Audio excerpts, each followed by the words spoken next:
Yeah, nice to see everybody here. Welcome to our program.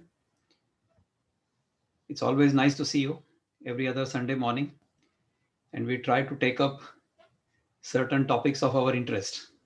So, let us see where this discussion leads us today. The three topics we had advertised were number one, visualization, number two, attitude of gratitude, and number three, how do we apply Gita in our daily life. These are all related to each other. So we'll go one by one. See, last time we were talking about Chittashuddhi or mind purification. Why do we do things? See, we do things because we want to be happy. Whatever we do, whether we want to do something to gain something, we want to become happy by gaining that. Okay. If we want to give up something, then we want to give it up because by giving it up, we will become happy. So there are only two types of activities we undertake. One is pravrutti, which means we want to gain something or we want to do something. And second is nivrutti, which means we want to avoid something or we want to give up something. And both those things are done to become happy. That is the fundamental urge of every human being, right? So we think that a certain thing or a certain person or a certain situation or a certain place that will make me happy. It is called Desha Kala Vastu Vyakti Paristhiti. So Desha means a place, right? So I feel very unhappy wherever I am. So I want to go to Switzerland. There I will be happy. Desha. Then Kala. Today I'm not really happy, but tomorrow I will be happy. So I'll do something so that tomorrow I will be happy. Kala. Vastu. You know, I don't have an iPhone. So I want to get an iPhone. So Vastu will make me happy. These are the pursuits we undertake. Then Vyakti, you know, I feel lonely by myself. If this one particular person will become my mate or he will become my friend and he will talk to me all the time, then I will be happy. Vyakti. And then Paristhiti. The current situation is so bad. I need to change the world around me in such a way that I will be happy. So I start changing the world. So we think that by changing the Desha Kala Vastu Vyakti Paristhiti, we'll be happy. What if this is a misunderstanding? This is our visualization. My visualization is that if a certain person talks to me nicely, is in my life, and then I will be happy. And if that person goes away, or if that person seems to me that he is appearing rude or he is behaving to me rude, although he may not be intending that at all, but I have visualized that that person is being rude to me. Hmm? And then I'll be unhappy. So, what is the big deal about this? These are visualizations. See, we don't see the world the way the world is, we see the world the way we are. So, if I see the world as impure, if I see the world as rude, if I see the world as vengeful, then that rudeness, that vengeance, that impurity is in my eyes, is in my heart. It's not in the world. We need to understand this. So, whenever a negative thought comes in our mind, that negative thought is felt by us before it is felt by anybody else. Such a negative thought will burn us. You see, when we have to light something, if I want to burn something, what will I do? I will burn the matchstick first. What will happen? With that fire, the matchstick will get burned first. We are here not to correct the world. We are here not to change the world. We are here to change ourselves. Okay. I have visualized that the world is a source of happiness for me. I have visualized that Desha Kala Vastu Vyakti Paristhiti is the source of happiness. That is not the source of happiness. The source of happiness is within us. It's not outside. Okay. If we understand this, then our wrong visualization will stop. What is my first visualization? What is my first wrong visualization? I have visualized or I have assumed this body is me, right?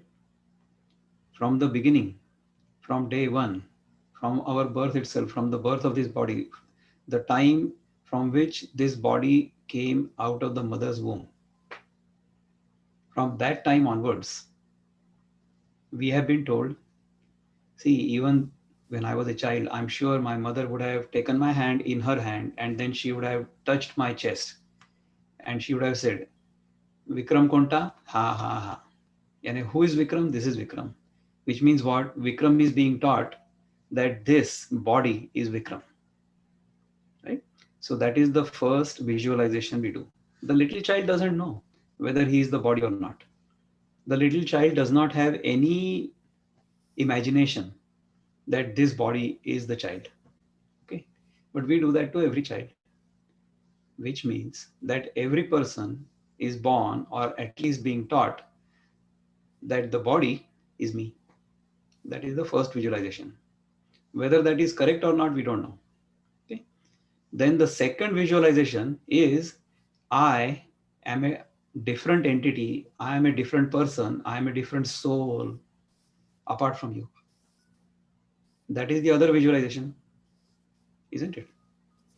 As long as we live our life under these two visualizations, which are not correct, which are not correct, because we have never examined them. We have never examined them. So as long as we live under these two wrong visualizations, then we will be led to wrong conclusions and therefore unhappiness. So this is something I've been discussing lately with several people. Maybe some of you have heard this before. But number one is I think that I want something. So let's say, you know, we run this initiative called Sattva. All right.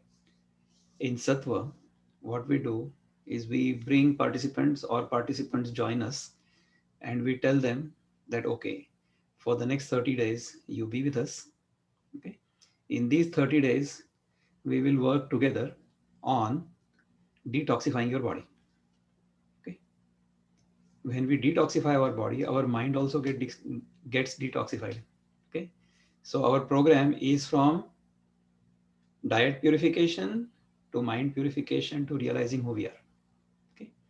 So we think that detoxing our body and making sure that we are the ideal weight, that is the goal. No, actually, that's just a minor milestone on a path towards self-realization. Okay. We do something or we do anything because we want to be happy. See, right now I'm unhappy with the kind of body I've got. Okay. I'm overweight. I'm too dark. I have some patches on my skin or, any other kind of deformity you might think of. Okay. So I think that by doing something, then I will change my body to become, the kind of body I want.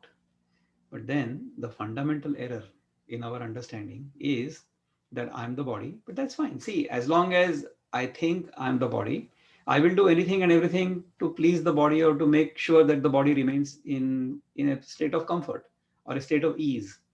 Our bodies are actually created with a sense of ease or a sense of balance. Nature does not make much too many mistakes. Okay, sometimes occasionally there might be a mistake. Somebody might be born with a deformity or whatever. But overall, in general, nature wants us to be in balance. at all times because nature is in balance. All right. But we have visualized ourselves to be incomplete in some manner. We have assumed ourselves to be who we are not. That is the wrong visualization. So we need to correct that. So through this Sattva program, what we do is we share the techniques we have learned and we have experienced ourselves so that everybody who practices those techniques, everybody who practices those disciplines can experience the same results we have. Because not only I personally, but the Sattva team, everybody who has participated in the program has been able to follow the discipline, follow the techniques we share with them. They have all experienced the same benefits, same benefits. Okay. So visualization, I have visualized myself to be sick. I have visualized myself to be incomplete. I have visualized myself to be who I'm not. But nature doesn't think of us in that manner at all. Nature always tries to keep us in balance. So we should always follow nature's laws and be in balance. So that is the first technique we share with people. What is the first rule we tell everybody to follow? We tell everybody that the first rule we should follow is we should eat only when we are hungry. Okay. Because every animal, every natural creature follows that same law or same rule, except Homo sapiens. Why don't we do that? We should do that also. Okay. So we try to correct the incorrect or misunderstood visualizations we have about ourselves. We have assumed that if we eat a lot, then we'll be happy. No, we will not be happy. In fact, the first rule is we should eat only when hungry and we should eat only to the extent it is necessary for us to eat. Beyond that, if we eat because if it is pleasurable for us to eat, we should not. Because that is going to ruin us or that's going to hurt us over time, which is what happens to many of us. Okay. So that's the first thing we try to share with our participants. The second thing I want to talk about is the attitude of gratitude. How did I learn that myself? You see, we came in this world, even if we consider ourselves to be the body. Did I create the body myself? No. This body was given to me or is given to me by my parents. Okay. So I came out of my mother's womb. Therefore, just for having given me this body, I have to be grateful to my parents, isn't it? So, in our culture, in our tradition, we always say, Matrudevo Bhava, means mother is a deity for me. Then, Pitrudeva Bhava, father is a deity for me. Then, okay, these people have given me the body, so I'm eternally grateful to them. Then, third, Acharya Devo Bhava, the teacher who has taught me. So, parents have given me the body, but whoever I am today, in addition to the parents have also taught me things. Acharya means anybody who has taught me anything is my guru. So, in my case, you all are my gurus. I consider everybody I meet as my guru. So, whoever thinks that I'm being rude to them or I'm not friendly with them, they are also my guru because they are teaching me humility. They are teaching me things. They are teaching me to be not rude, not even to be appear rude. They are teaching me to always be friendly. They are teaching me to always be loving.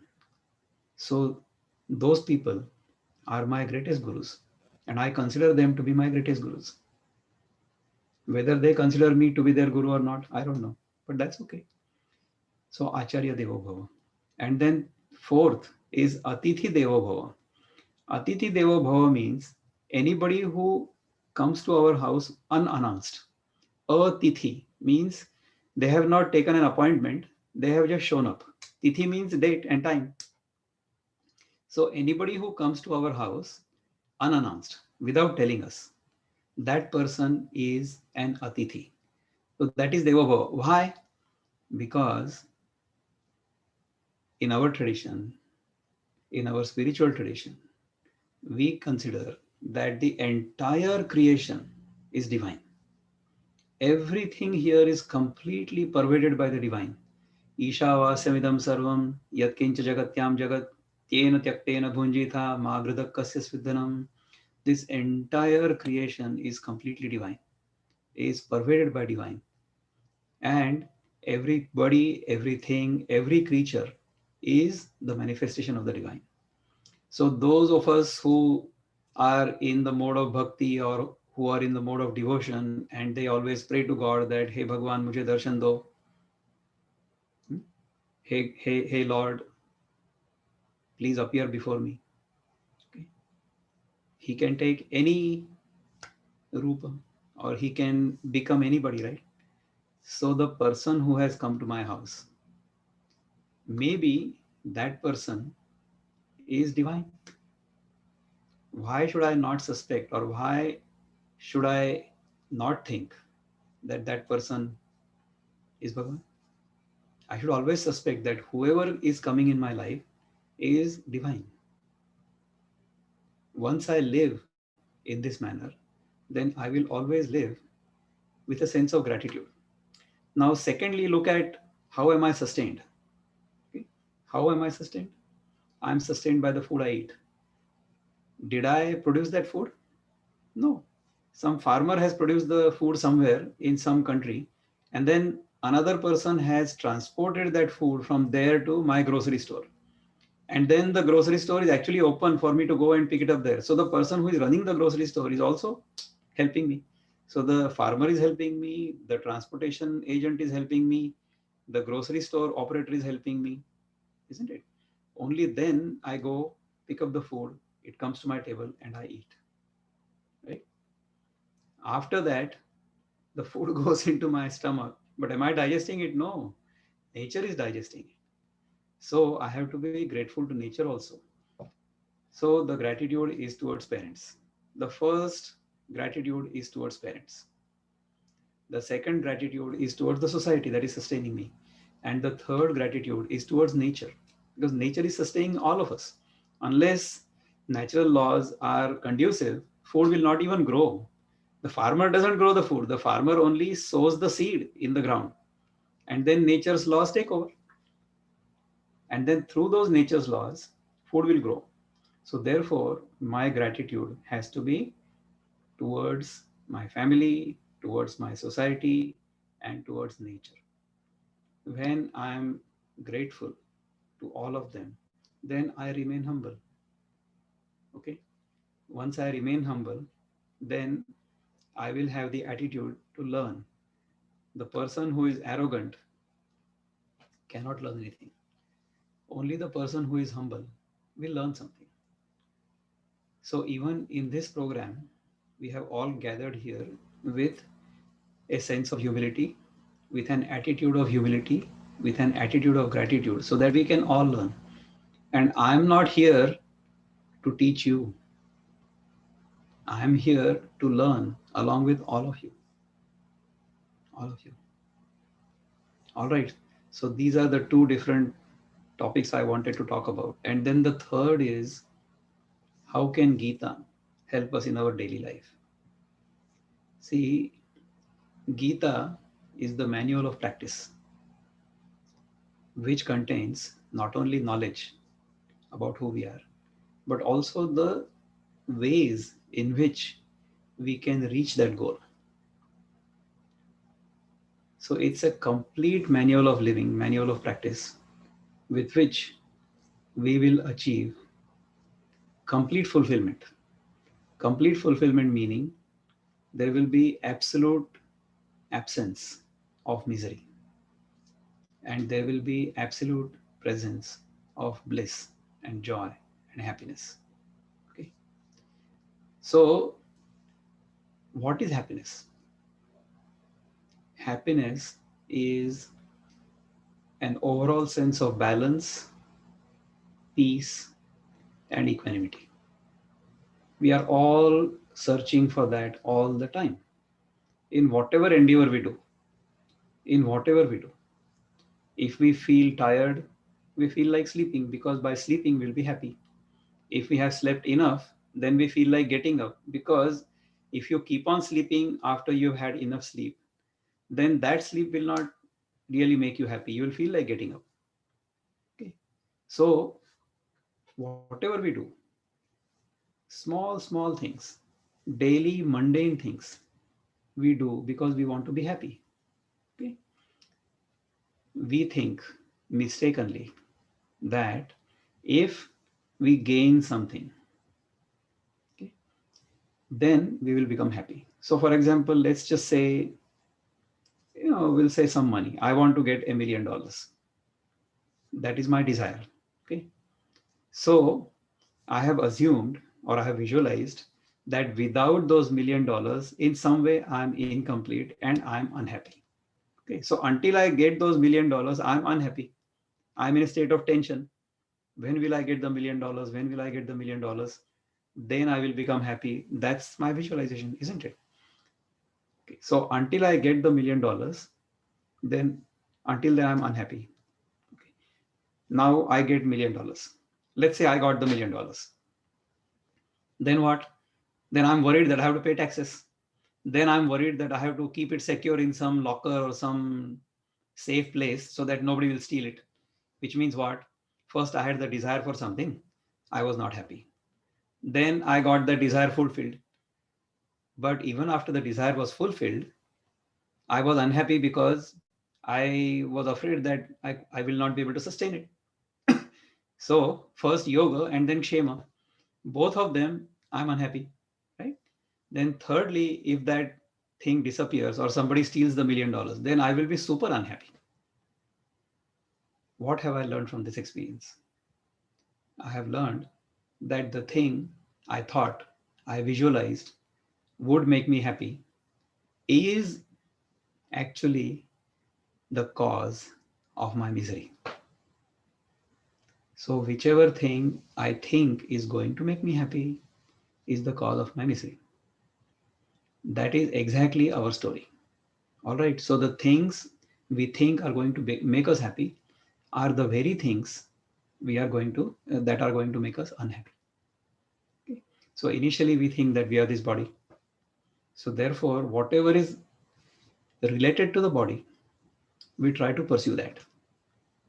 So, we try to pursue pleasure because the body will feel happy when the sense organs come in contact with sense objects. So, therefore, our entire pursuit is towards acquiring sense objects. What are the sense objects? Shabda, sparsha, rupa, rasa, gandha. Shabda means sound. So, I want to hear good things. I want to hear melodious things. I want to hear good music. Okay. I don't want to hear loud noise. I don't want to hear scratching noise. So, there are likes and dislikes for the sound. Then Shabda Sparsha means touch. So the cloth I'm wearing has to be soft, isn't it? So I like soft touch. I don't like scratchy touch. Then the Rupa. Rupa means what I see with my eyes. So I love to see beautiful things. I don't like to see ugly things. So beautiful and ugly. Okay. Shabda Sparsha Rupa. Then Rasa, taste. Then I want to taste tasty food. I don't want to taste bitter food. Okay. So there is tasty and not tasty. Then, and Gandha. Gandha means smelling. So I feel like smelling something nice. I want to smell fragrance. I don't like to smell filth, for example. What is happening when I am expecting my happiness from these material things, from the objects of pleasure, from the objects corresponding with each sense organ? Then what happens is that experience will last for a while, and then that same experience will make me miserable. Okay. So for example, I get tremendous pleasure by eating something good. Fine, great. But when will I get that pleasure? Only if that thing is available. I'm hungry, I'm healthy, and the environment in which I'm eating that is comfortable. So, for example, I have great food in front of me.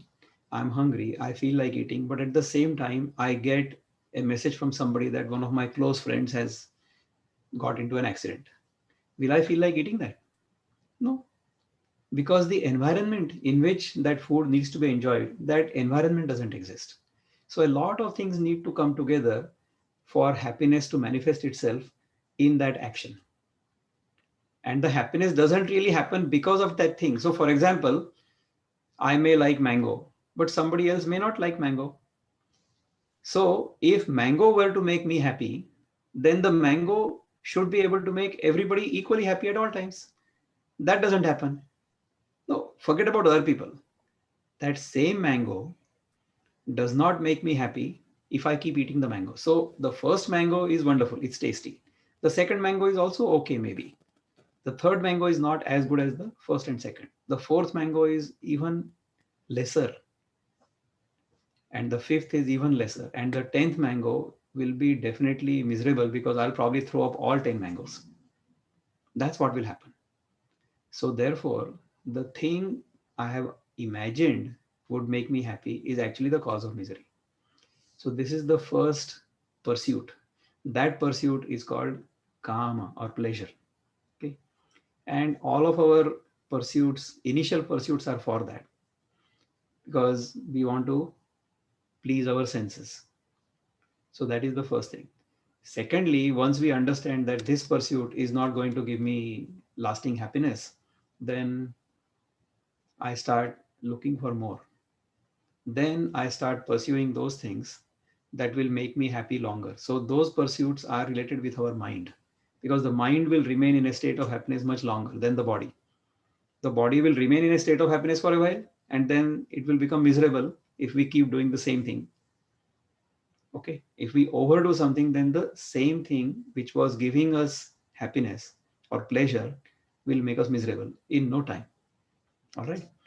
And secondly, the pursuit and the happiness will last longer if it is related to the mind. So that pursuit is name, fame, fortune, and power. That will last a whole lifetime. So I may have become 80-year-old, but I may still want to become the prime minister of the country. That desire has not still been fulfilled. And I think that if I achieve that desire, then, or if I achieve that goal, then that will make me happy, right? Because the physical needs have been taken care of, no problem. But now I'm pursuing something higher. Those things are called artha. So we pursue physical pleasures first, kama, then we pursue artha, which are the mental pleasures. But then during this pursuit, during this pursuit, my pursuit should not intersect with the pursuits of other people. Only then all of us can pursue whatever we want and still be happy. Otherwise, what will happen if I'm pursuing something and then that is impacting your ability to pursue that or pursue anything else or something else? So, my pursuit of happiness cannot really be antagonistic towards your pursuit of happiness. When that happens, then there is a problem. To make sure that it doesn't happen, there is what we call dharma. Dharma means rules of conduct. So, if I consider myself the body and I'm living in this society, then I have to pursue or I have to follow certain rules and regulations. And those rules and regulations will change from place to place, time to time, and so on and so forth. Right? That is called dharma, or that is called living according to the laws of the land. There are the laws of the land that are applicable to a country or a place or wherever we live, and there are laws of nature. Okay, those laws of nature also change based on where we are in our own life. So as a child, the laws of nature work in a different manner. When I grow a bit older, then the laws of nature work slightly differently on the older person. Then when I am middle aged or even older, then the laws of nature work slightly differently for me. So I have to be respectful of nature the way I am interacting with nature. Okay. Make sure that I understand those laws, I understand those rules, I conduct my life according to those rules. Only then, even my life is fulfilled, my life is happy, and everybody else's life is also happy. Right? The fundamental rule or the fundamental shlok, if I had to choose one shlok from the Gita to illustrate this, Gita says, Yuktahara viharasya yukta cheshtasya karmasu yukta swapnava bodhasya yogo bhavati dukkha. It means yuktahara means yukta ahar means whatever I am eating or whatever I am consuming through all my five senses has to be yukta means appropriate. Yukta vihar, yuktahara viharasya. Vihar means how do I conduct myself in the society. That has to be yukta means it has to be appropriate. So if I am a male, then I cannot be going into a female bathroom, right? Because that is not appropriate. Even though I may be considering myself as one with everything and everybody, and I consider this whole world to be as a part of me and I as a part of world, I still have to have appropriate behavior in the society. Okay. So yuktahara viharasya, yukta cheshtasya. All of my pursuits also have to be appropriate. So whatever I do to fulfill my desires or fulfill my goals, those activities have to be not antagonistic towards other people's ability to pursue their goals. Okay. Yukta cheshtasya karmasu. That's how my karma should be. Yukta swapnava bodhasya. If I act properly while I'm awake, only then will I dream proper, isn't it? If I live my life nastily, then will I have good dreams? If when I'm going to bed, I watch a horror movie, then will Bhagwan Krishna come in my dream playing the flute? No. He will come in my dream with a Sudarshan Chakra. So when I'm awake, then I should conduct my life appropriately. Then only I will have good dreams. And bodhasya. Bodhasya means understanding or experience. So if I pursue my life consciously in a proper manner, in an appropriate manner, then I will have all of these experiences. All right. Yogo bhavati dukkha. So if I live my life in this manner, if I pursue this, see, this comes in the sixth chapter. So this is in that chapter, the entire yoga philosophy, yoga practice has been discussed. So if I pursue my life or if I live my life in this manner, then dukkha means all misery will be eradicated from my life. That is the essential message for us to live in this world according to the Gita. Okay. So if we even follow this one rule in life or understand the meaning of this one shlok, even then our life can be fulfilled. Gita has 700 verses. Okay. We can take up other verses at other times also. I had intended to speak for about half an hour, and then I was going to have a chat with Dr. Kamalkant Goyal and also allow other people to ask questions. So many people have raised their hands and so on. So we'll take their questions also. But hopefully you will agree with whatever I have said so far. If you don't agree with me, that's completely okay. Because we don't have to agree with each other. We don't have to agree with each other all the time. Whatever makes sense to us, whatever makes sense to us in our life, that is what we should pursue. We should always seek. Okay, we should not believe anybody blindly. I do not expect you to believe me at all. I expect you to inquire. I expect you to question me. I expect you to question yourself. Find the truth. Because once we find the truth, once we experience the truth, then we don't have to believe anybody. You don't have to believe me at all. Question me. Please question me. And we will reach clarity, all of us together, through this exchange. Thank you very much for listening to me so patiently. I will request Pooja to unmute those who have raised their hands, but before that, I will request Dr. Kamal Kanji to say a few words about what I have said so far. Kamal Kanji, if you can unmute yourself and say a few words, I would be grateful.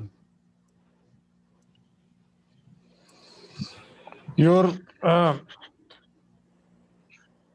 diction is going on so beautifully and smoothly that to listen to it is a wonderful thing.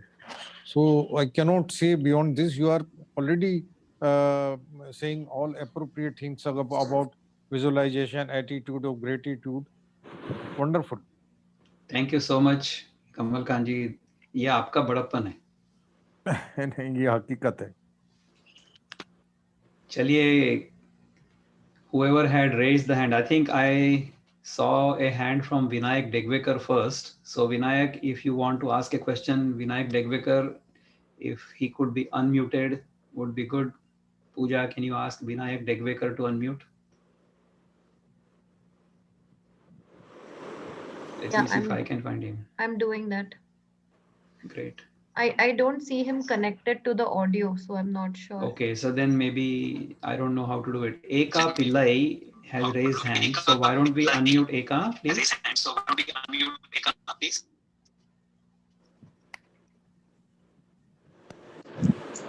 Eka, can you please say something? Can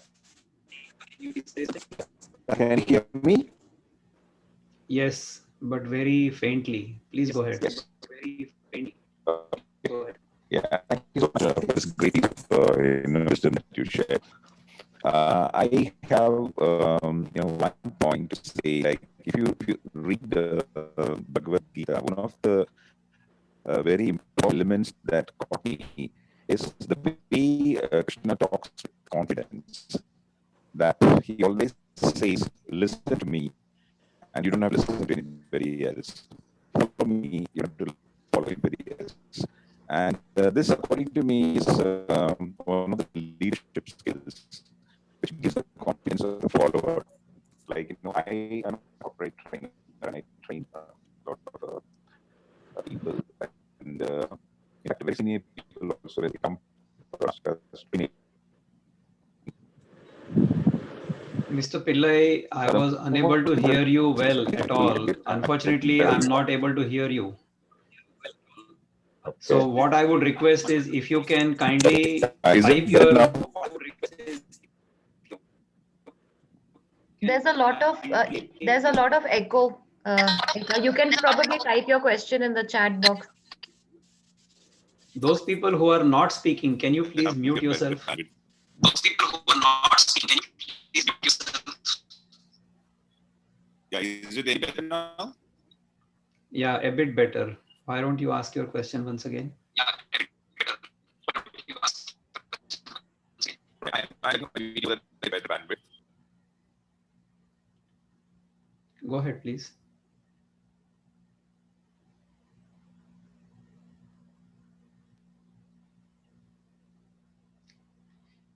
I think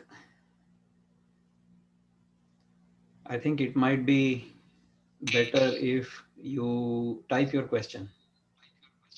Okay. Okay, we'll take another question if somebody else has raised his or her hand. We do not see raised hands, but Dr. Ramesh had some comments. Vyoma has raised her hand, so I'm going to try to unmute her. Okay. Go ahead, Vyoma, please ask your question. My question is, how can we apply the knowledge of Sattva, Raja, and Tamo Guna while doing our duties better in our life? All right, so the question is, how can we apply the understanding of Sattva Guna, Rajo Guna, Tamo Guna in our daily life? You see, Sattva Guna means the tendency to be in balance. Sattva Guna means the tendency to learn, the tendency to understand, the tendency to progress. That is the Sattva Guna. Rajoguna is a tendency to action. Okay. Action can be both for selfish gains or for selfless gains, but a lot of action, activity. That is Rajogun. Rajogun signifies activity. Okay. And Tamogun is actually lethargy or negativity. So I'm going to try to bring my video to the center. So Sattva guna, Rajoguna, and Tamoguna, these are tendencies that are always at play in this universe. Okay. And these tendencies play with each other. The interplay of these tendencies makes the world happen. All right. So Sattva guna is necessary. Rajoguna is also necessary in some proportion, and Tamoguna is also necessary in some proportion. Unless we are able to invoke Tamoguna, we won't be able to go to sleep at all. If there is no Tamoguna, we will not be able to go to sleep. So Rajoguna, Tamoguna, Sattva-guna, all of these will make the world happen. Okay, they have to be in equilibrium, in a state of balance. What we should strive for is Sattva-guna should remain more powerful or predominant compared with Rajoguna and Tamoguna. We should undertake Rajoguna, or we should work in the world, but with a tendency that our work should benefit the totality or all of us. We should not undertake activity, we should not establish Rajoguna in our life with a tendency for self gratification or sense gratification. If we do that, then that Rajoguna is not good for us. And Tamoguna, of course, we should discard completely. We should invoke Tamoguna only when we are trying to go to sleep, not otherwise. And even when we are going to sleep, if we go to sleep with the realization that only this body is going to fall asleep, not me. I am the one who is a witness for waking, sleep, as well as dream state. All three states I illumine. All three states happen within me. I am not the one who is waking. I am not the one who is sleeping. I am not the one who is dreaming. I am the one who is witnessing all three. I am the one in whom all three states are happening. That state of awareness, if you maintain while you go to sleep, then your everyday sleep will become a samadhi. All right. This kind of clarity dawns upon us when we live our life based on the yuktahara viharasya yukta cheshtasya karmasu. What is yuktahara? I shall not eat until I'm hungry. I have to follow this one basic rule in my life at all times. At all times. If I do not follow that rule, then any and all rules thereafter will not go into my head. So we should all practice this one rule all the time. There is no escape from this rule. If we do not follow this rule, if we try to break this rule, either knowingly or unknowingly, other rules in our life will get broken without our knowledge, and we will crash eventually. There is no need for us to crash. Let us establish these fundamental rules in our life, and then even the interplay of these gunas will become very clear in our mind. Very clear in our mind. Thank you so much for asking such a wonderful question. Was there another question, Pooja, by somebody else? Yes, there is one by Seema Jain. She says Uh-huh. that good talk, but age-wise, the balance of gunas changes. How to Yes. How to do it orderly, suitable for age goals. Exactly. So thank you so much for asking this question. You see, in our culture or in our tradition, we go according to what we call the Varnashram Paddhati, Varna and Ashram. All right. So we have different kinds of tendencies depending upon the kind of work we do, or the kind of tendencies we have will determine what kind of work we do. And according to the work we do, we will be classified as such. All right. So we'll talk about Varna first. Then I'll talk about age also. I'm glad you asked this question. And because of this question, I can clarify both these things at the same time.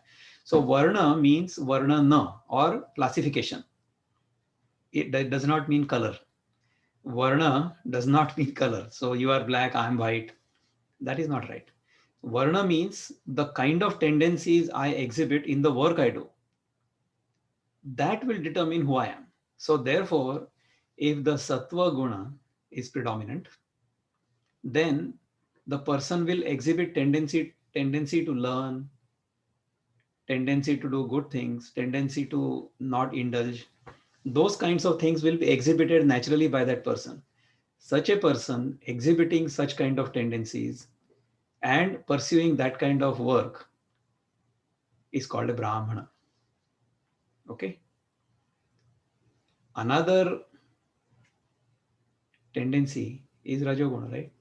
So if the Rajoguna and Sattva Guna are predominant together, but the Tamo Guna is relatively weaker or subdued, then the person exhibiting those kinds of tendencies will be active in the world, will want to go out in the world, will want to go do all kinds of things, but will not be selfish because he is Sattva Guni, right? So those kinds of people are called Kshatriyas.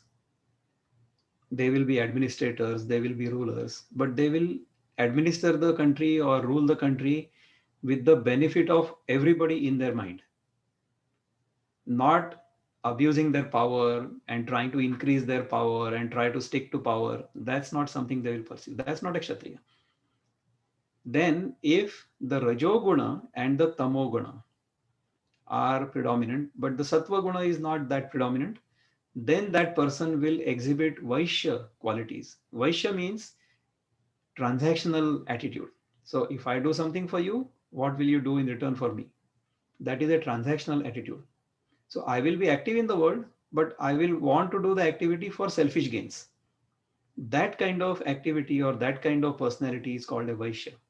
Then the fourth type of tendency is Tamoguna is predominant, and both Sattva Guna and Rajoguna are not as predominant. So that person will be lazy or lethargic and be always selfish all the time. Means I don't want to do even my duty or very hard work, but I want something. So very selfish. So even to gain whatever I want to gain, I'm not willing to put in all the hard work. I will find out devious ways to try to gain things, to earn money and all those things. So that vritti or that tendency is called Shudra. Okay. Nobody is born in this world as a Brahmin, as a Kshatriya, as a Vaishya, as a Shudra. We are all born in this world as a Shudra because as children, as babies, all we want is food all the time. Either we want food or we want to go to sleep. So the person who is always concerned about food and sleeping is a Shudra, regardless of his or her age. Okay. So when we are children, we need to learn things. Okay. So during that time, at the beginning of our life, we want to learn things. So during that time, our focus has to be learning. Okay. So that is called Brahmacharya Ashram. Now I will talk about the ashram. So during Brahmacharya Ashram, during the student phase of our life, our mind is sharp, our mind can focus very easily. So during that time, we learn things, as many things as we can. Okay. Once we have learned those things, but even to learn those things, there has to be an attitude of learning. There has to be an attitude of reverence towards the person who is teaching me. No guru can teach me unless I want to learn. Okay. During the time when the Gita was written or Gita was narrated by Krishna to Arjuna, Krishna is revered as Jagat Guru, isn't it? Vasudai Vasutam Kamsa Charnura Mardanam Devaki Paramanandam Krishnam Vande Jagat Guru. So Krishna is revered as a Jagat Guru. But in his lifetime, Duryodhan and Dushasan did not learn. They remained Rakshasas, isn't it? So even if divinity personified is in my life as the Jagat Guru, if I don't have the tendency to learn, then even the Jagat Guru cannot teach me anything. Therefore, I have to have an attitude of learning. That attitude I must maintain during my student phase of my life. That's the first phase of my life, learning. Then comes the Grihastha phase in my life, Grihasthashram. So I'm a householder, I get married, I do a job, or I start a business or whatever. But that activity has to be in sync with the society, in sync with the environment. So my activity cannot be antagonistic towards the society or antagonistic towards the environment, nature. If I undertake those activities, I fulfill my family's needs, my community's needs, my nation's needs. That activity I do during the Grihasthashram or in the second phase of my life when I'm active, when I'm an adult. That phase continues for a while. But after that, once my children grow up and they come of age when they can contribute to the society, then I take a back seat. Then, based on my experience of so many years, I try to share that experience with the younger generation or whoever, and I pursue more seriously what I need to do to realize who I am. That is called the Vanaprasthashram. Vanaprasthashram is literally going to the forest. No, that's not the thing. Vanaprasthashram is to try to weaken or loosen my bonds to my family, to the society, to things, to the world, and become more contemplative. That is called Vanaprasthashram. You don't have to go away from the house and go into the jungle or go into the Himalayas or whatever. You don't have to do that. Your attachment to these has to become weaker or loosened up. That is Vanaprasthashram. And then that is the preparation for sannyasashram when you renounce everything. And renounce everything doesn't mean that you discard everything and go to the jungle or the forest or somewhere in a cave and live there. No. Renunciation means renunciation of the false sense of attachment. Okay. One can be a renunciate even in young age. You know, young people like Santa Jnaneshwar or Ramana Maharshi or Shankaracharya, all of these were renunciates from the very beginning. Even a big king, Janaka. Janaka means Sita's father, Ram's father-in-law. He was a big king, but he was a renunciate. Another king was Bharata, Ram's younger brother. When Ram and Sita and Lakshmana went to the forest, then Bharata became the king. But Bharata was totally renunciate. He was running the king as if he was a servant of Rama. You know, he kept Rama's paduka or the footwear on the seat. And then he used to always pray to Rama's paduka and then run the, okay, I have been told by my elder brother, who is the actual king, to run the kingdom. So I'll run on his behalf. I don't want to run it, but he has asked me, so I will run. I will run the kingdom, even though I don't really desire it. But it is my holy duty, it is my sacred duty to run the kingdom. So I'm running it. So therefore, if we live our life with neither pravrutti nor nivrutti, in the sense whatever has come in my life as a duty, I will fulfill that duty. I will fulfill that duty with great joy, with great passion, with great dedication, but not because I want to get something out of it, because somebody is going to, you know, create my statue somewhere, or somebody is going to build a school in my name or a hospital in my name. Not necessary. So if we pursue those things all our life, then our life is fulfilled. our life is not fulfilled by fulfilling our selfish desires. Our life is fulfilled only when we know who am I who is wanting to fulfill those desires. So the one shlok in Gita that summarizes the entire understanding of the Gita. See, I told you the one shlok as to how we should live. The one shlok that will summarize the entire understanding of the Gita is सर्वस्य चाहं हृदि सन्निविष्टो मत्तः स्मृतिर्ज्ञानमपोहनं च वेदैश्च सर्वैरहमेव वेद्यो वेदान्तकृत् वेदविदेव चाहम्. That is the shlok. Sarvasya chaham. Sarvasya chaham means sarvasya cha aham. I am everywhere. Hrudi sannivishto. Hrudi sannivishto means near the heart. No, I am the heart of everything. Matta smritir jnanam apohanam cha. Because of me or in me. Smruti means dream. Jnanam means waking or knowledge. Apohanam means forgetfulness or deep sleep. And cha means samadhi. All these states of experience are coming and going within me. I am none of these.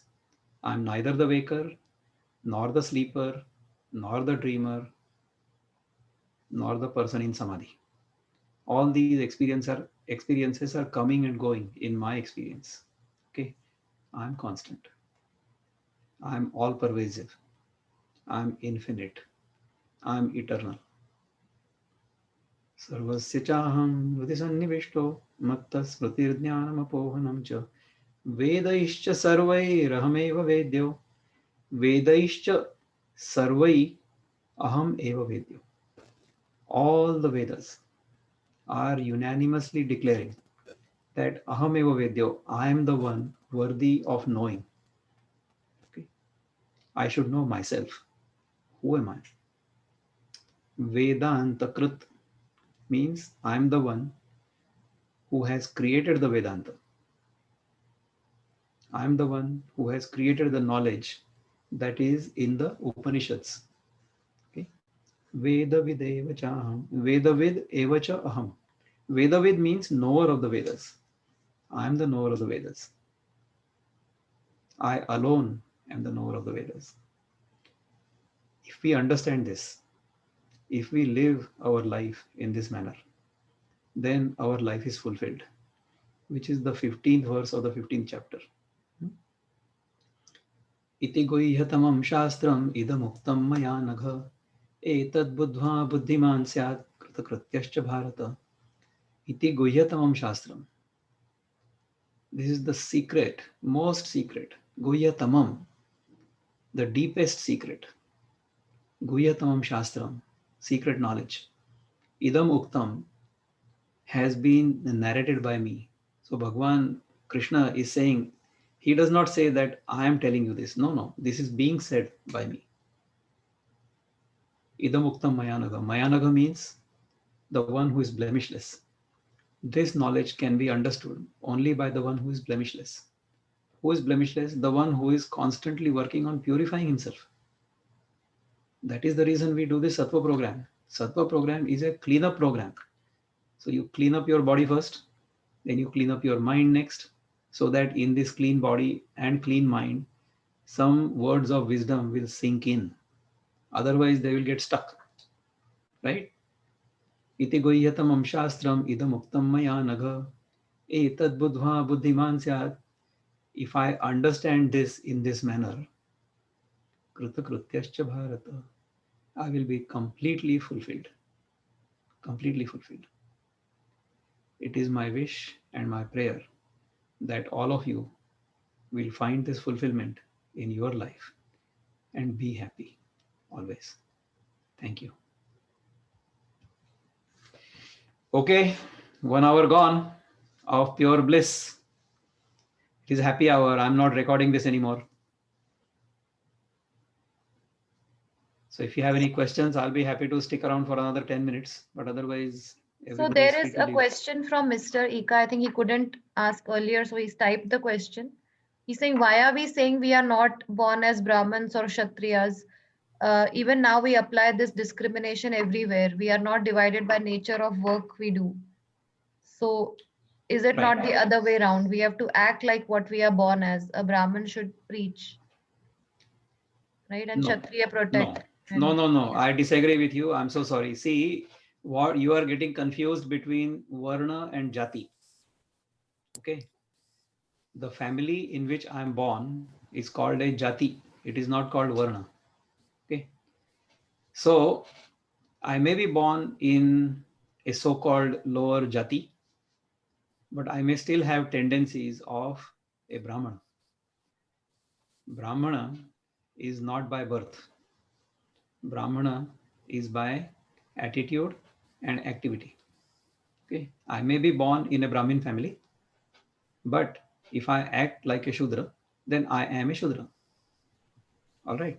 In my personal case, I was born in a Brahmin family, but my profession is of not a Shudra, of an untouchable, Asprusha, not falling in any of these four categories. My professional life has been dedicated to cleanup of the environment. My PhD was in the subject of sewage treatment, okay, waste management. So that is traditionally considered as asprusha or untouchable. Therefore, I consider myself uniquely qualified to criticize any and all of these varnas, okay, because I consider myself none of these. I will undertake the activity that is necessary at any given time and do it joyfully. Each one of us does that every single day. Each one of us will get up in the morning and clean up our own backside. At that time, we are a Shudra. Each one of us will eat and sleep. Those two activities are for a Shudra. Each one of us does that. Okay. The next activity is Vaishya. Vaishya means what? If I go out in the world, if I do something, and if I get a return for my work, then I'm a Vaishya, isn't it? Thirdly, I will always defend myself. Self-defense is a Kshatriya quality. Even if I don't do it consciously, my body is defending itself all the time. I am being bombarded by pathogens through the air, through the water, through everywhere. But my body is defending it, isn't it? My immune system is the Kshatriya within me. All right. And what we are doing right now, trying to learn who we are, trying to learn things, that is the Brahmana quality. Okay. So we are all Brahmanas, we are all Kshatriyas, we are all Vaishyas, and we are all Shudras. Whoever is trying to divide us based on the family in which we were born, based on the color of our skin, based on the language we speak, is our enemy. Do not believe anybody who is trying to divide us. We are all one. We are all one. We are all divine. Whoever is telling us otherwise is misleading us. Don't fall for that. You and I are not apart. You and I are real brothers. Will always be, regardless of who you are. If you are a Christian, you are still my brother. If you are a Muslim, you are still my brother. If you are a Jew, you are still my brother. I am not apart from you. You are not apart from me. प्रिया जोशी, आपला sorry microphone unmute झालेला आहे. आपल्याला काही विचारायचंय का? Yeah, she हो has a हो विचारायचं होतं बोला. दुसऱ्या अध्यायामध्ये 50वा श्लोक आहे योग हा कर्मसु कौशलम. तर या शब्दाचा अर्थ एक्झॅक्टली आपल्या आत्ताच्या आयुष्यात आणि शब्दशः दोन्ही हवा होता. आता तो श्लोक मला पहिले बघून त्याचा अर्थ बघून मग तुम्हाला सांगायला लागेल, राईट? मला गीता पूर्ण पाठ नाही आहे. मी गीतेचा स्कॉलर नाही आहे. मी गीतेचा अभ्यास करतो. मी गीतेचा विद्यार्थी आहे आणि मी गीतेचं जे अमृत आहे ते सेवन करण्याचा प्रयत्न करतो. योगा कर्मसु कौशलम याचा अर्थ मला जो अभिप्रेत आहे तो सांगतो. तो पुस्तकात तसाच लिहिलेला आहे किंवा नाही हे मला सांगता येणार नाही, परंतु मला जो अभिप्रेत आहे तो मी सांगतो माझ्या अनुभवावरनं किंवा मला जो समजतो त्याच्यावरून, की कुठलंही कर्म करत असताना त्या कर्मामध्ये कुशलता किंवा कौशल्य तर असायलाच पाहिजे, परंतु ते कौशल्य समजा योगारूढ नसेल तर ते कर्म किंवा ते कौशल्य आपला पूर्णपणे सत्यानाश करू शकतं. असं आहे. म्हणजे कसं आहे की मी समजा एखादी गोष्ट शिकलो, मन लावून ध्यानपूर्वक कष्ट घेऊन, तर त्या गोष्टीमध्ये मला प्रावीण्य प्राप्त होईल याच्याबद्दल काही शंका नाही आहे. बरोबर आहे. परंतु ते प्रावीण्य, ती सिद्धी जर मी स्वतःच्या स्वार्थासाठी वापरली तर काय होईल? माझा रावण तयार होईल. रावण हा अतिशय शिवभक्त होता. त्याला अनेक प्रकारच्या सिद्धी प्राप्त होत्या. त्याला सोनं तयार करण्याची सिद्धी प्राप्त होती. त्यामुळे संपूर्ण सोन्याची लंका होती. एवढं सोनं काही पृथ्वीतून त्यांनी खाणीतून खोदून नाही काढलं. लोखंडापासून सोनं करण्याची जी कला होती त्याला म्हणतात अल्केमी, ती त्या रावणाला प्राप्त होती. म्हणून त्यांनी पूर्णच्या पूर्ण लंका सोन्याची केली होती. बरोबर आहे. आणि तो कुठल्याही गोष्टी म्हणजे मायावी रूप वगैरे धारण करू शकायचा. त्यांनी संन्यासाचं किंवा बैराग्याचं रूप धारण करून सीतेला पळवलं की नाही.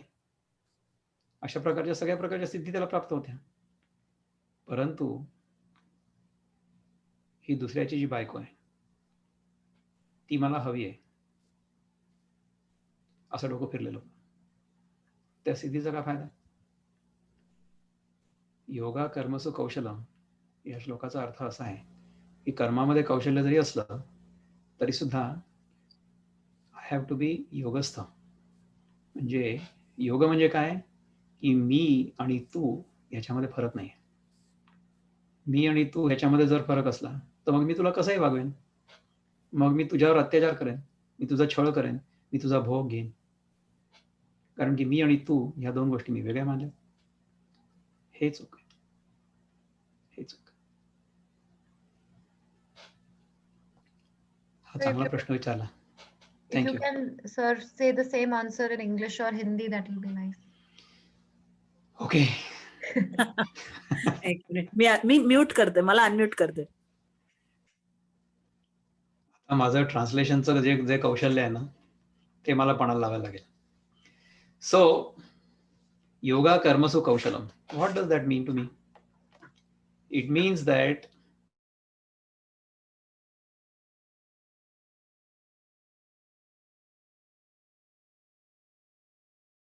to acquire that skill, I have to work hard and I will work hard.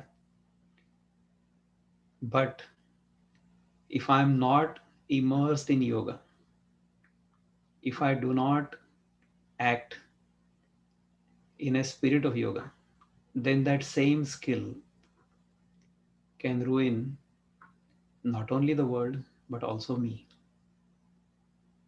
If I become very skillful, if I have all kinds of abilities, then if I'm not in a spirit of yoga, then I can become a Ravana.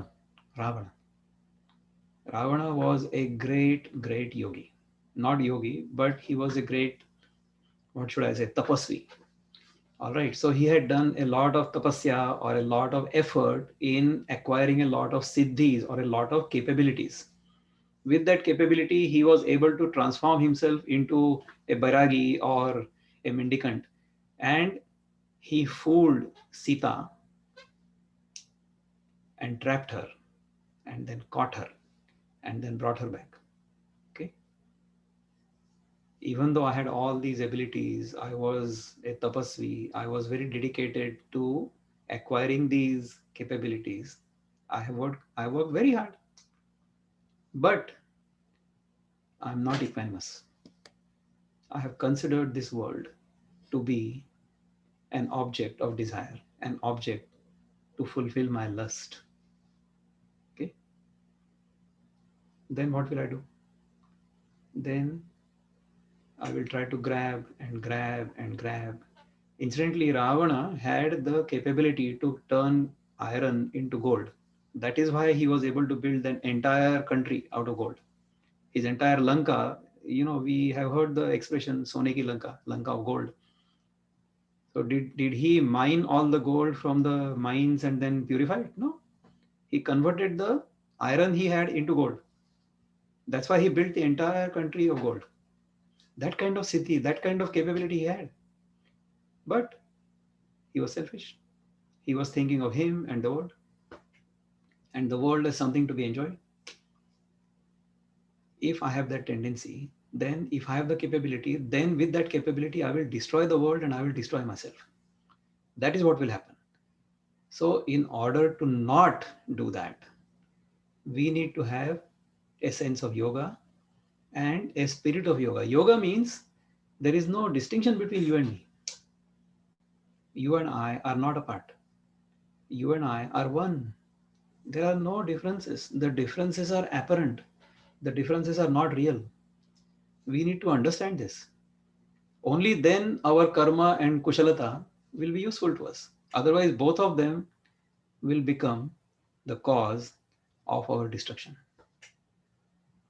Thank you for asking this question. And thank you, Pooja, for reminding me that we need to cater to. I get carried away with the language of the person who is asking me the question. So the answer is given in the language in which the question is asked.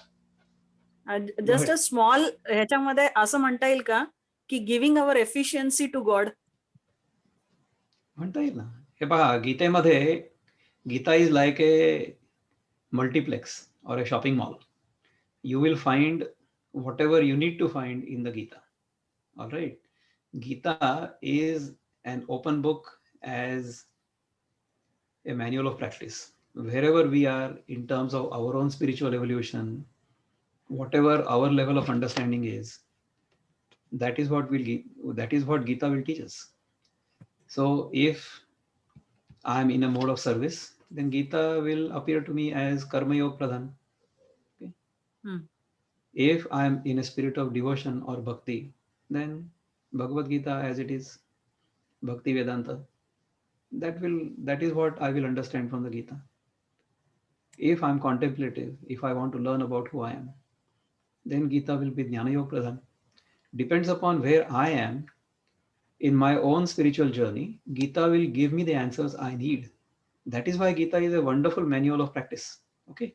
So wherever I am in terms of my own spiritual evolution, I will get the answer that is appropriate for me. So the question you have, whether can you look at Gita in this manner? Yes, of course. Absolutely yes. So we should not read the Gita as a book. We should not read the Gita to become a scholar. We should not read the Gita because all of you will say that, oh, he's such a scholar on Gita. I'm not. I read the Gita as a mirror to look at myself. When I read the Gita in this manner, when I try to see my own mirror image in the Gita, when I try to correlate my own life's experiences with what is written in the Gita, then I realize that I need to live my life with a deep sense of gratitude,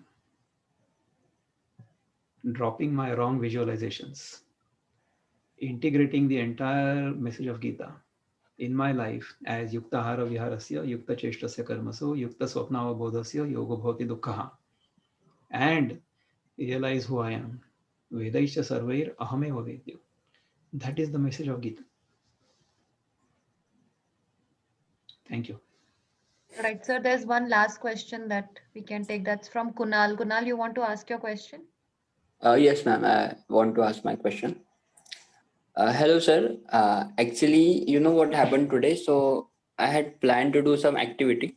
Actually, my question is not on Gita and spirituality, but on the knowledge you shared last time that mine and myself are different. So I had to do that activity, then I suddenly mine start repelling. It becomes rebellious. It was resisting. So I could observe that mind is resisting. It don't want to do that activity, but I wanted to do that activity. So I start forcing my mind. Then I suddenly find that now I'm in battle with my mind and I'm no longer doing the activity. So this happens many times that mind suddenly become rebellious and it is not letting me accomplish my schedules. So I just wanted to ask you, sir, from your experience, that what is the correct way to train and discipline our mind so that it will do those things which I want to do, and not I will do what mind wants to do, so that it will become more obedient. And how can I train my mind in more intelligent and more better ways? So I just want to know that from your experience, sir, so that you can help me. Great question. Great question. So we want to train our mind. So Yes, to sir. train our mind, the entire chapter 6 of the Gita is written. Okay. Or in the chapter 6 of Gita, we will get instructions on how to control the mind. We will also get the same instructions from Yoga Sutra of Patanjali, right? Again, go back to that Yuktahara Viharasya. If we want to control our mind, our Ahar and Vihar both have to be Yukta. If I don't know whether my Ahar and Vihar is Yukta, then I will go and ask those who know about it, who have experienced it. And this is exactly what you're doing. So I'm not saying that I'm perfect. I can only share with you my experience. So as I said, or as you asked me, what can I say from my experience, how to control the mind? See, you start doing those things that are easy to do for you first. So what do we do if I go pick up a fruit, say apple orchard or a mango garden or an orange garden, and I want to pick the fruit? Which fruit will I pick? I will pick the fruit that is low hanging, which means which I can pick with my own hand. I don't need to have a stick to pull the fruit that is at the top, right? So try to pick the fruit that is the lowest hanging. What can you easily do? What can you easily do? That you start doing as soon as possible. The first rule I understood in my life, which I thought was the fundamental rule we should do. That's the easiest thing for us to follow, sometimes even the most difficult thing for us to follow. Kunal, when you are not speaking, I would like you to be muted because your background noise, even your breathing will come in this recording. Sure, sir. So, therefore, the first rule in our life, first rule, you will have to do this with some discipline and you may have to force your mind to do this. Okay, but do it please, at least for 7 days. Follow this one discipline. I shall not eat until I am hungry. I'm not asking you to quit eating this or quit drinking this or whatever. No, whatever you feel like eating, whatever you like to eat, eat that. Whatever you feel like drinking, drink that. One of our friends, one of our friends, of the Sattva group and my personal friend, he had the habit of drinking at least 3 pegs every night for the last 30 years. 30, 3 years, 30 years. So I told him, listen, you don't have to quit drinking. You will quit drinking on your own. And only when you feel like quitting drinking on your own, then you quit drinking. That's what happened. I told him only one rule. I said, you eat only when you're hungry. That is number one. And secondly, try to eat as much natural as possible. So whatever nature has created for us to eat, you eat that as much as you can, comfortably, without forcing your mind. That's what I would suggest to you also is follow this one rule for the next 7 days, 10 days. Thereafter, you will feel much clear headed. Okay. Because when our body is constantly trying to digest the food we have eaten, then the body gets tired. Okay. So our mind doesn't work as efficiently as well. Right now, at this time, I ate yesterday at 3 o'clock in the afternoon. Between 2 and 3, I ate my lunch. So since yesterday, 3 o'clock, I've had maybe a cup of water. It's about 11 o'clock a.m. right now. So I've already fasted for 20 hours, is it? Because another 4 hours, it will be 3 o'clock. My mind is working very well. I feel hungry right now. I'll go and eat after this program. But I've had a fast for the last 20 hours. No problem at all. I haven't even paused during my speech to drink water. I don't even have water here, isn't it? So that kind of ability will manifest itself. I'm not saying that I'm doing this. I'm just saying that I follow only those rules. I just told you whatever rules I have told you or we tell during our Sattva program, we follow those rules. And those rules will lead us to a really wonderful place. About that, there is no doubt. That's why we say with great confidence, if you follow these rules, you will get these results. No doubt. If you do not follow these rules, because, oh, I cannot follow these rules, मेरे से नहीं होगा, फिर नहीं होगा. क्यों नहीं होगा? करके देखो ना. Do it. होगा. क्यों नहीं होगा? ये confidence रखो. Have the confidence that I will do this. Don't be a weakling. If you follow these rules, these results will happen. So to control the mind, first control the food you eat. Control the quantity of food you eat. Listen to your body signals. Your mind will come under control. Come join us. Why don't you join us for a month? 30-day program. It will be wonderful. Go ahead, Kunal. Okay. Sure, sir. I would just like to know how to join. I mean, do we need to come someplace or from home itself? From home itself. That's the best thing. You ask Avinash ji, our friend, he will tell you. Okay, sir. I would surely like to join. Thank you so much. Fantastic. You're most Thank you. welcome. Any other question? No, that's all that I see, and it's almost All right, half then hour. let Yeah. me go and eat my breakfast. Let me break my fast. Right. Nice to see all of you. Have a wonderful evening back in Bharat. Have a good day. Those who have joined here in the US, we shall meet again in another 2 weeks. Okay. Thank you. Thanks, Namaste. Dr. Vikram. It was a wonderful session today. I was, I could not have words to speak in between. Even now, I'm austic. Wonderful. My God. Take care. Thank you so much. Namaste. And good night, everybody. For India, it is good night.